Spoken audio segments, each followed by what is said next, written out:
All right, we're going to make a quick video here to show you how we would compute a definite integral using a substitution. There's a little bit of a trick that you can do. You don't have to do. I'm going to show you that trick, but you don't have to do it. But this is going to be how to compute a definite integral with a substitution involved. We'll do a couple examples just so you can see that, and then I'm going to give you some more problems out of the book. So here we go. Here's a definite integral. I think, yeah, I can see that. 0 to 4, x times radical x squared plus 1. So hopefully we know that the substitution that we're going to make is u equals x squared plus 1. du equals 2x dx. So du over 2 equals x dx. And so then the integral becomes the square root of u du over 2. In fact, I'm going to do this without the trick first. So I'm just going to find the antiderivative, okay?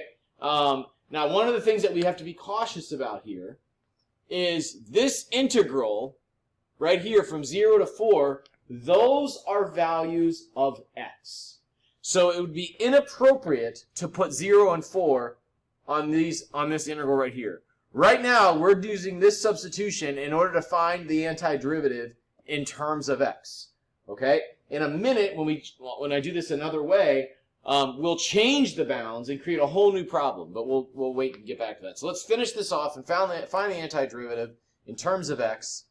So the antiderivative of radical u, in case we don't know, that's u to the 1/2. So we add 1, that's 3/2. So that's 2/3 u to the 3/2, right? And then we'll go back and resubstitute. So that's 1/3 times x squared plus 1 to the 3/2. Okay? Now we will evaluate this from 0 to 4. Okay? And so we can put that in brackets, or I can use that vertical line like we always, either one of those methods are good. So this will be 1/3 times 4 squared plus 1 to the 3/2 minus 1/3 times 0 squared plus 1 to the 3/2. And then we're going to do some arithmetic here. 1/3 times 17 to the 3/2, because 4 squared is 16, minus 1/3 times 1 to the 3/2, or 1/3 to 1 to the 3/2 is just 1. So there's our answer, okay? And I'm just going to leave it like that, all right? Now, here's the other way to do this definite integral involving a substitution. It's going to go, everything's going to be the same until we got to right here. Okay? So I'm going to just kind of go right up here, and I'm going to get back to that step where I have 1/2 radical u du. But now what I'm going to do is I'm going to change the bounds of this integral to put them in terms of u instead of x. And then I will never go back and put my starters back in, so to speak. I won't go back and resubstitute. I'll just compute the answer all the way through. So how do we do that? It's pretty simple. We go back to the defining equation, u equals x squared plus 1. Okay? And so I say, well, I look at this equation, and here's my lower bound. And I say, well, when x is 0, what is u? When x is 0, what is u? Well, 0 squared plus 1 is 1. All right? And that's going to be my new bound, my new lower bound. And then I go up here. When x is 4, what's u? 4 squared plus 1, 16 plus 1, 17. Okay? So now I solve this problem. I'm done with x. I've changed the variable. I've taken this problem right here that was in terms of x. I've put it into an equivalent problem in terms of u. That's much easier to solve. And I just finish it out. So I find the antiderivative in terms of u, which we already know is 2/3 u to the 3/2. And then I say that's 1/3 times u to the 3/2. And then I evaluate that. I'm going to use the brackets this time. From 1 to 17. You can see how it's going to, if you paid attention down here, you can see how this is going to end up being the same thing. 1/3 times 17 to the 3/2 minus 1/3 times 1 to the 3/2. Okay? So Either way you choose to do these definite integrals that involve a substitution, it's fine by me. I've actually known professors who insist that if you make a change of variable, you change the bounds. I think it's, I sort of lean toward that direction, but I'm not going to insist it. If you just want to use the substitution to find the antiderivative and then go back to x, I guess that's fine with me. But it's probably better practice to do it this way. It's cleaner, it's cuter, and just probably easier. So I'm going to pause, I'm going to erase the board, I'm going to do one more example where I switch the bounds, and then hopefully that'll be enough for you. All right, here we go. So here's our next example.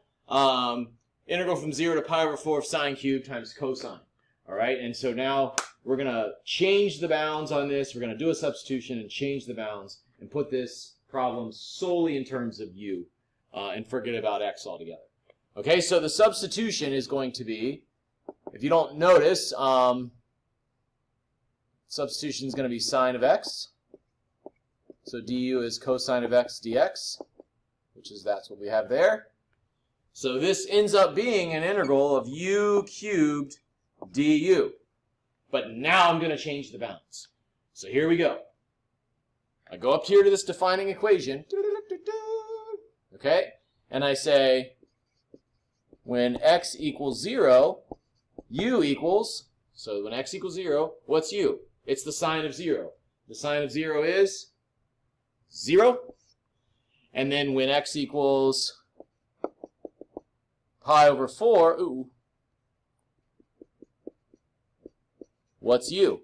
So when x equals pi over 4, u is the sine of pi over 4, which is radical 2 over 2, and that's a 2.